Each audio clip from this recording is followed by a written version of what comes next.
Right. So my name is Susanne Medas, and my maiden name was Bernstein. And I was born in Berlin in 1923, so I'm actually 90 years old now. And I suppose, my childhood up to the age of 10 was quite a normal childhood. My father was political editor of the newspaper called Vorwärts, which was the Social Democrat paper. And of course, he did what most of the editors did: get out of the country as quickly as possible as Hitler came to power. So the youth group of the SPD, of the Social Democrat Party, the children were called Rote Falken, the red, what are they, falcons. We had a blue uniform, and we wore a little red scarf, and on our arm we had a falcon emblem. And there were a number of children whose parents had fled from Germany and later from Austria to Czechoslovakia. And there was a Red Falcon group in Prague, and indeed there were Red Falcon groups all over. The fact that I was a member of the Red Falcon was, again, in my life, an amazing coincidence, because it was indirectly through the Red Falcons and the, how shall I say, similar group in Britain called the Woodcraft folk, who were the youth of the Cooperative Society. And the leader of that particular camp, who is called Henry Fair, and his woodcraft name is Kudu rather, K-O-O-D-O-O. It was he who kept in touch with the adults who had brought us to Czechoslovakia. And it was he who, in 1938, when it was pretty obvious to all but Mr. Chamberlain that the Germans would invade Czechoslovakia, he wrote a letter to other woodcraft families. I have a copy of the letter that he wrote, in which he asked them whether they would be prepared to take one or two children, in view of the fact that it was very important to get the children out of the country. And so this is a very important part of my life. There were 9 of us who were Red Falcons in Prague, and who had been granted permission to come to the country, granted permission by the Home Office, who only agreed to take us on condition that we would not be a financial burden to the state. And the journey for me, I have to say, I don't even remember whether my mother came to the station or not. And I think probably not. I was 15 and a half, nearly 16, and I probably said, "Why are you coming to the station? You never come to the station with me when we go to skiing or when we go somewhere else." And so there we were, a happy bunch. And my friends, with the exception of one who went to Sheffield, they all had families in southeast London. And I had hoped to go to a woodcraft family too, but my brother, who was 8 years older than myself, had come to England in 1938, and I guess that my mother, not realizing that there was this arrangement, got in touch with my brother and asked him to find a family in Cambridge for me. So I wasn't happy at that, but I really, of course, my parents told me, we are hoping to be together again soon. For instance, we had a photo album, and which family doesn't have a photo album? We were not allowed to take much. So I said to my mother, "Let me take the pictures, and you keep the album, and when we are together again, we'll put the pictures back in again. And I'm really very lucky because most of the children had very few, if any, photographs. And when we got to Liverpool Street, we were taken to what looked like a drill hall, if you like. Maybe it was a waiting room. And there we were sitting with our labels round our necks. And although I understood later that the labels just had a number, for some reason I had a feeling that on my label it said Cambridge. You know, if you can imagine 250 children arriving by train, and there are all these foster people who, of course, don't speak German, and the children don't speak English and all of that. So a young lady came to pick up not only myself, but two other little girls. We were three girls. The people who offered to take children didn't necessarily know how old their children, this child would be. They were away on their honeymoon when I arrived on the 1st of July 1939 in Prague. So I couldn't go to them. They lived in Girton, and I did go there later. But the first maybe 2 weeks or so of my time in Cambridge, I had a wonderful time with a family called Lauterpacht. And this was an international lawyer married to a Palestinian lady, very cultured woman who spoke German. And there was a son of theirs who didn't particularly enjoy my arriving in the household. First of all, he was about 11 and I was nearly 16, and he couldn't understand how a 16-year-old couldn't speak English. I mean, he really looked down his nose at me. And then he was detailed to show me Cambridge, and I'm sure he didn't enjoy walking around Cambridge with me. But anyhow, apart from that, it was very pleasant. And then this honeymoon couple arrived, and now you can imagine how embarrassing it was for them and for me. They were probably hoping for a sweet little 2-year-old or 3-year-old so they could play mummies and daddies. Instead of which there was this galumphing female looking at them. And I realized quite soon that it really was an impossible situation. And although I don't think that they would have gone to the committee and said, we don't want this girl, I don't think so. But as I was old enough, luckily, and I knew there was a refugees committee, and so I went to Greta Burkill of the refugees committee in her house and told her about this, and she found me another family. Greta Burkill was unique, absolutely. I went to Greta Burkill, who kept open house for all and sundry. And I think there was never a time, I doubt if there was a day, when she didn't have either some of the people who came on domestic permits or one of the children, and she just had a big heart.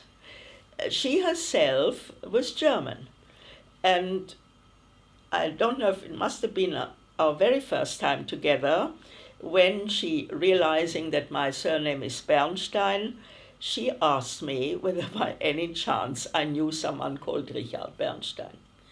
Richard Bernstein was my father.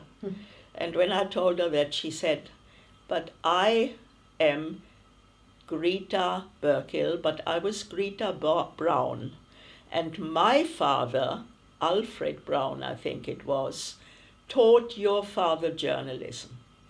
How about that for a coincidence? And after that, she really couldn't do enough for me.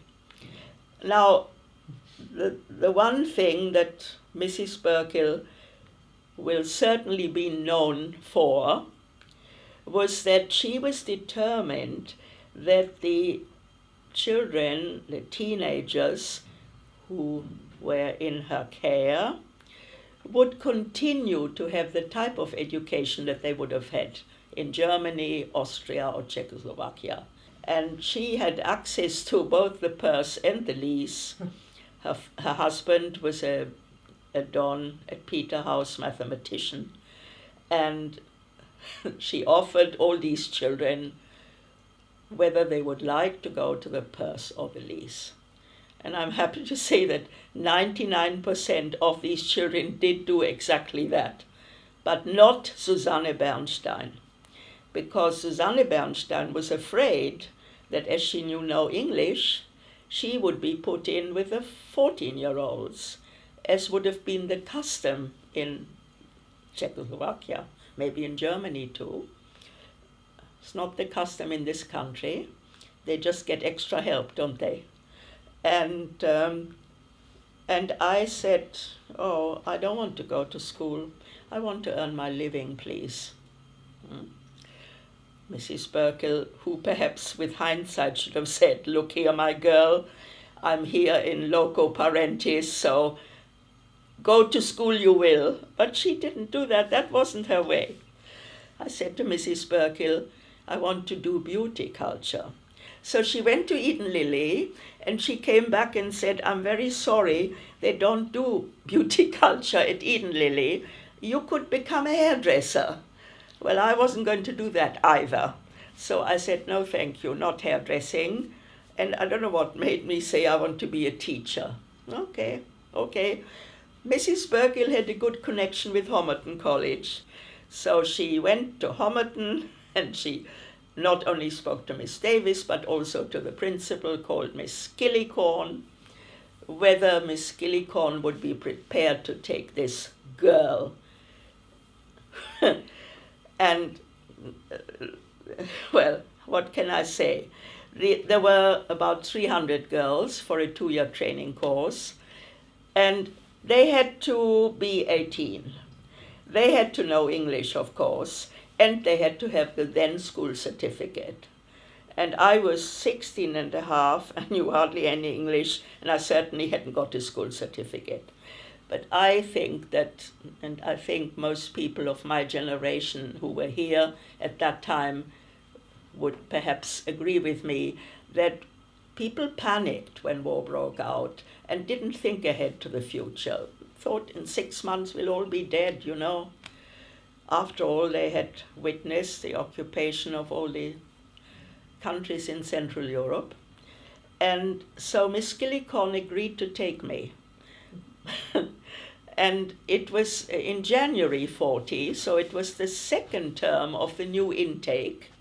And during those 2 terms, which were there, would bring them to the end of their first year, I remember that we had to go to Ealing for teaching practice to a primary school, and I had to teach reading, and I was sort of 3 steps ahead of the children, but it was all good fun.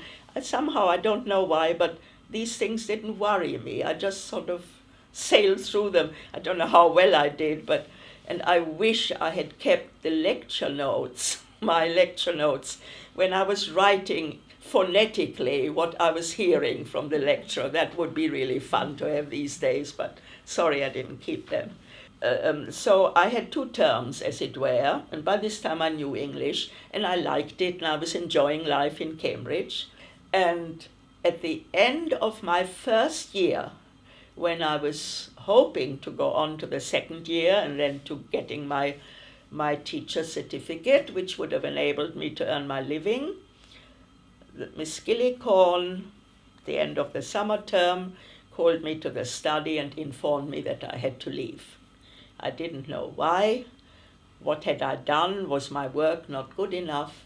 And she then had to confess that I did not exist on any lists. She could not let me stay on and take the final exam because I was in, and I didn't live in either. Everybody else lived in except me.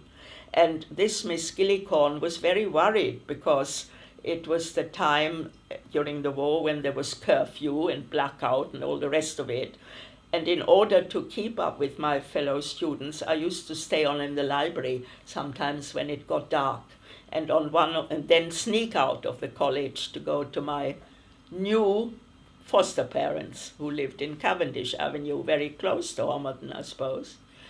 And she really, when she saw me, she got very angry. She said, how you should not be out in the dark, you know. She was afraid the police would make her responsible. You know, Cambridge. What happened in Cambridge? Fortunately, not much in that way. And so unfortunately, I wasn't qualified. This couple, they were called Mr. and Mrs. Boyle. They had no children of their own. They'd adopted a couple, boy and girl, and sent them to Canada, as a lot of people did. But I stayed on with them. And one of my memories of living in that house was that it was sort of traditional. I don't know if it was semi-detached probably, and 3 bedrooms upstairs kind of house. And the children were old enough to make the early morning cup of tea for their parents. And now they were asked to make a cup of tea for me as well. They made this cup of tea with milk in it, which I couldn't bear. Nobody drinks tea with milk where I come from. And I didn't, even though I wasn't really shy, but somehow I didn't know how to tell these people, I don't want this tea with milk. So what did I do? I listened until the children were back in their room and until the parents, presumably, enjoying their cup of tea in bed. And then I crept along the passage and poured this tea down the loo.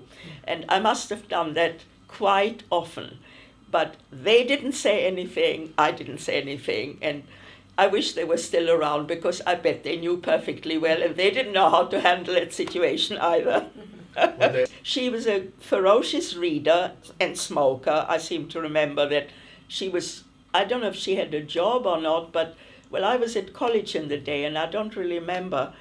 I did make friends with another family, just remembered, Mr. and Mrs. Webb, and they lived in New Square. And they were very nice, working class family, again childless couple who used to take in students. And I can't remember how we met them. Maybe through Mrs. Burkill. She was pulling a lot of strings in those years.